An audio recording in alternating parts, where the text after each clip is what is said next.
Asterisk the autumn leaves drifted lazily across Madison Avenue as Robert Harrison adjusted his tie and stepped out of his silver Mercedes. At 52, he had built an empire in commercial real estate. His days filled with board meetings, contracts, and the constant hum of success. But on this particular Tuesday afternoon, something felt different. Perhaps it was the way the golden light filtered through the maples, or maybe it was the letter from his ex-wife that morning, reminding him that their grown children barely called anymore. Asterisk, he had decided to take lunch at the small park near his office building, something he hadn't done in years. The wrought iron bench felt cool beneath his charcoal suit as he opened his newspaper, trying to lose himself in the familiar rhythm of stock reports and business headlines. Asterisk, that's when he heard the small voice. Asterisk, excuse me, sir. Asterisk, Robert looked up to see a little girl, perhaps 5 or 6 years old, standing before him with the kind of courage that only children possess. Her curly blonde hair caught the afternoon sun, and her pink dress was clean but clearly well worn. What struck him most were her eyes, bright blue and filled with a hope that seemed both innocent and wise beyond his. Asterisk, yes, sweetheart. Robert found himself setting down his paper, his voice automatically softening in the way at once had when his own children were small. Asterisk, the little girl fidgeted with the hem of her dress, her small hands trembling slightly. "My name is Emma," she said, her voice barely above a whisper, "and I was wondering, could you pretend to be my daddy, just for one day?" Asterisk, the question hung in the air like morning mist, unexpected and profound. Robert felt something shift inside, his chest a recognition of loneliness that mirrored his own. Asterisk eye. He began, then stopped. In his world of calculated risks and strategic decisions, this was entirely uncharted territory. "Where is your daddy, Emma?" Asterisk, Emma's gaze dropped to her small sneakers, bright green ones with cartoon characters that had seen better days. "He went to heaven when I was little. Mama says he's watching over me." But she looked up again, and Robert saw tears threatening to spill. "But I can't see him. Tomorrow is the father-daughter dance at school, and all my friends will have their daddies there." Asterisk, Robert's throat tightened. He remembered his own daughter, Sarah, at that age, twirling in her little dress before her first school dance. How proud he had been. How right the world had seemed with her small hand in his. Asterisk, what about your mama? He asked gently. Asterisk, she's working. She always works.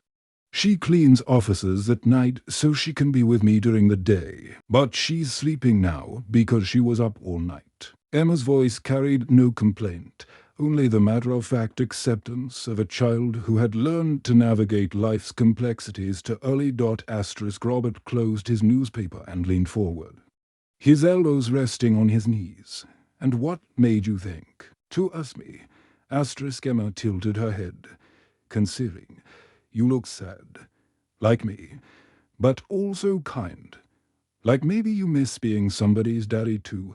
Asterisk, the observation hit Robert with startling accuracy. His children, now 28 and 31, lived their own busy lives in different cities. Phone calls had become sporadic, visits even more so. Success had given him everything except the things that truly mattered. Asterisk, tell me about this dance. "Emma." Asterisk, her face lit up like sunrise. "It's tomorrow at 4 o'clock at Roosevelt Elementary. We get to wear our prettiest dresses, and the daddies wear suits, and we dance to music and eat cookies that Mrs. Patterson makes. She always makes the best chocolate chip cookies." Emma paused, her enthusiasm dimming slightly.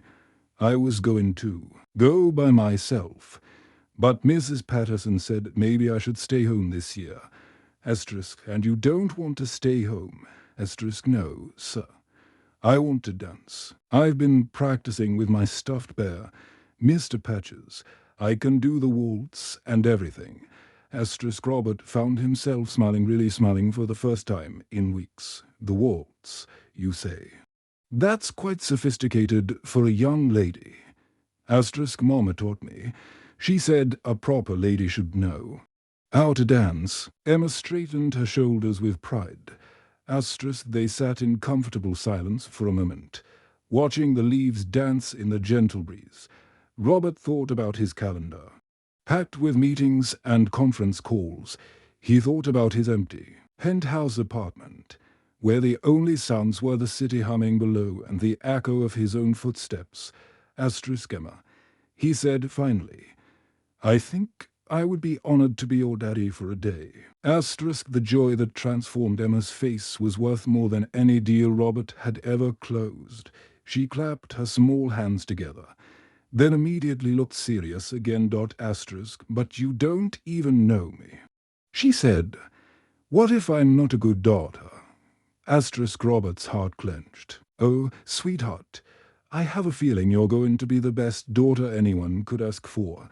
Asterisk the next 24 hours passed like a gentle dream. Robert had rearranged his entire schedule. Something his assistant couldn't remember him doing. In 15 years, he picked Emma up at her small apartment, where he met her mother, Maria, a tired but graceful woman who worked 3 jobs to make ends meet. The gratitude in her eyes when she understood what Robert was offering was almost overwhelming. Asterisk, you don't have to do this, Maria had whispered, her voice thick with emotion. Asterisk, yes. Robert had replied quietly, watching Emma show him her carefully chosen dress hanging on her bedroom door. I think I do. Asterisk they spent the morning at the park, Robert listening as Emma told him about her favorite books, her dreams of becoming a teacher like Mrs. Patterson, and her elaborate plans for a tea party with Mr. Patches. Her chatter-filled spaces in his heart he hadn't realized were empty. Asterisk for lunch. They went to a small diner where Emma ordered pancakes with extra syrup and told the waitress, with radiant pride, this is my daddy. Robert found himself straightening his tie, feeling oddly honored by the title. Asterisk, you know, Emma said, carefully cutting her pancakes into perfect squares. I think my real daddy would have liked you. Asterisk, what makes you say that? Asterisk, because you listen to the important stuff, and you don't check your phone when I'm talking. Asterisk Robert glanced at his phone, which had been buzzing incessantly with calls and messages he was ignoring for the first time in his professional life. The important stuff is all right here. He said, and meant it. Asterisk that afternoon, they went shopping. For new dress shoes, Emma had been planning to wear her school sneakers to the dance. In the store, as she tried on a pair of small black patent leather shoes, she looked up at Robert with shining eyes. Asterisk, do you think I look pretty enough for the dance? Asterisk Emma, Robert said, kneeling down to her level. You are the most beautiful little girl I've ever seen, and more importantly, you have the most beautiful heart. Asterisk when 4 o'clock arrived, Robert straightened his best suit and offered Emma his arm. She had practiced this moment, linking her small arm through his with the gravity of a princess arriving at court.